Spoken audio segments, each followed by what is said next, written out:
The FIFA centenary celebration matches as part of the FIFA World Cup 2030 will be hosted jointly by Uruguay, Argentina, and Paraguay.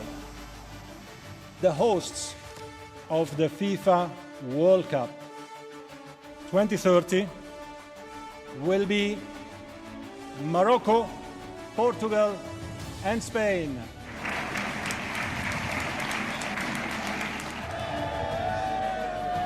The host of the FIFA World Cup 2034 will be Saudi Arabia.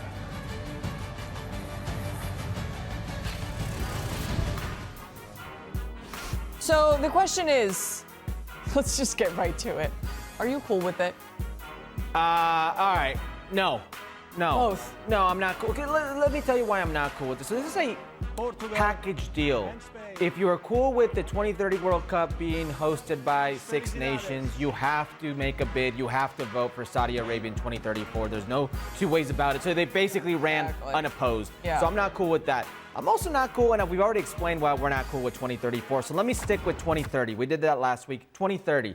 There are 6 nations, and they made it 6 nations so Saudi Arabia can get the next bid. Because they can't say, wait a second, we just did CONCACAF, now we have to do South America, then Europe for a country in the Middle East to get it. They packaged everything in here. They also included Africa, by the way, with Morocco. Yeah. So they did it in a way where it had to be a country like the Middle East. They want to celebrate 100 years.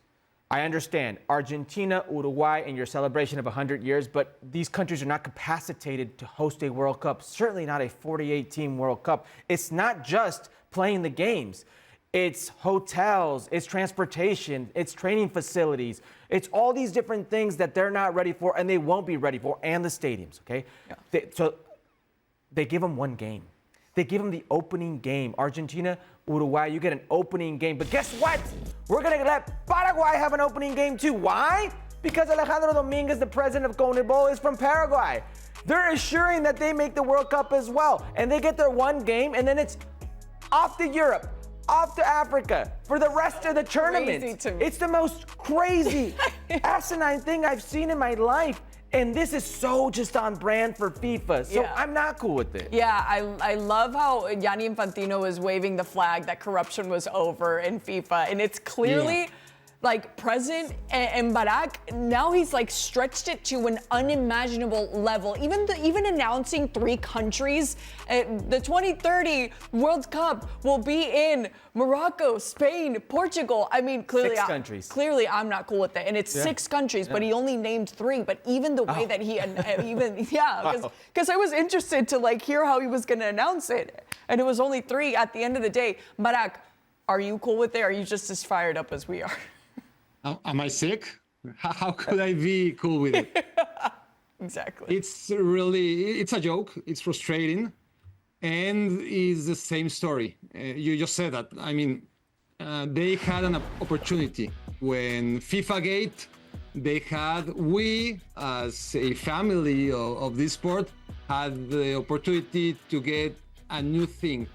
Back in that day, I said, it's not about rebuilding FIFA. Let's do a different thing, because FIFA will be corrupted forever. And what did they do? It was no blatter. Let's find the very similar guy to Sepp Blatter. You know, bald, Swiss. He speaks many languages. He's, I mean, you can tell that he knows PR and stuff. And you have Infantino, and it's all about money and not competition, just as Blatter was before him, just as Havelange was before of him. So why we had the FIFA Gate? It's still the same. I mean, what Blatter did with Qatar and Russia, when, I mean, over and over, every 4 years, we had one host. And then 4 years after that, we had the host for the World Cup that would have played in 6 years from the day they choose who's gonna be the host. And what they did no, next will be in Russia, And in advance, Qatar will be the next one. And now it's the same, but it's even more cynical because now you have 6 nations that will not have to qualify to the World Cup. And Paraguay will be in the World Cup because they will be hosts not for one game. So Paraguay will be in the World Cup. Good news for Paraguay. And there are so many things to say. It's so cynical that I just can say, okay, it's about the money. We all know it's about the money. Why don't they say it's about the money? Exactly. Just say it. It's about the money. We're going to Saudi Arabia just for the same reasons that we went to Qatar. And the sooner the better. That's why we're doing this now and not in 2042. Because of the money. We know it. Why don't they say it? And it'll be a little less cynical. But that's the problem here is we know it's about the money, and they're trying to look at you to your face and act like you're ignorant, like you're naive to the fact. I mean, it's crazy that days before this announcement was made of the World Cups 2034 Saudi Arabia, guess who comes up with the money for the Club World Cup? Saudi Arabia comes up with the money for FIFA for the Club World Cup. So it's the cynical way it was announced. Yeah. I mean, like right before everything kind of goes down. So it's just very obvious. And what you say, Barak, is so true. Just call it like it is. And when you think about Argentina, Uruguay, Paraguay, I'm trying to find the proper way to translate this.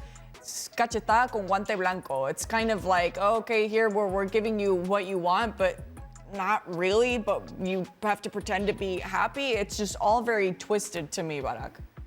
It's very, very twisted. But, it's like in politics, when a tyrant is overthrown and you get a new leader that it's even worse than the other. And there's nothing to celebrate. And that's what's happening in FIFA. And CONMEBOL is part of this show. The thing is, and it will not change, that's true for Havelange and Blatter and Infantino and whoever comes after him, is that, okay, if you don't like it, don't go. Don't sign up for the World Cup. And who would do that? Norway? Do you think so? And if they do, what? Okay, let's do the World Cup without Norway. And it won't happen. I'm saying Norway because they were the only, I think, ones that they say, hey, what about the human rights in Saudi Arabia? But nobody cares. Nobody is willing to break the will, like they said in Game of Thrones. Yeah, it's very true. And when it comes to Saudi Arabia, with your reference, Barak, winter is coming. It's coming again to the Saudi Arabia, the 2034 World Cup. And when it comes to human rights too, and I know that's a completely separate issue, but it also has to do with the fact that they have to bring in migrant workers in not great conditions, and they'll have to work during the summer and displace a lot of people. It just, wherever you see it, it doesn't make sense. But when it comes to the big bucks, it makes sense to Gianni Infantino and company. That's all they care about, and it should surprise nobody. This is who FIFA has been. I was in Qatar, and a week before the tournament started, and it was a ghost town. And there were operations that were up and running that felt like props. And I would talk to Uber drivers, taxi drivers, and they said, we're going to miss this because once you guys leave, everything is going to go back to being the same. So the massive investments of bringing these businesses, because they had all types of restaurants that you could imagine, all types of products you could imagine, would just stay there. They would be gone after you're gone. Yeah. Hopefully there would be like a project to make it a, residential area, but I don't know. We're getting into some nitty-gritty details.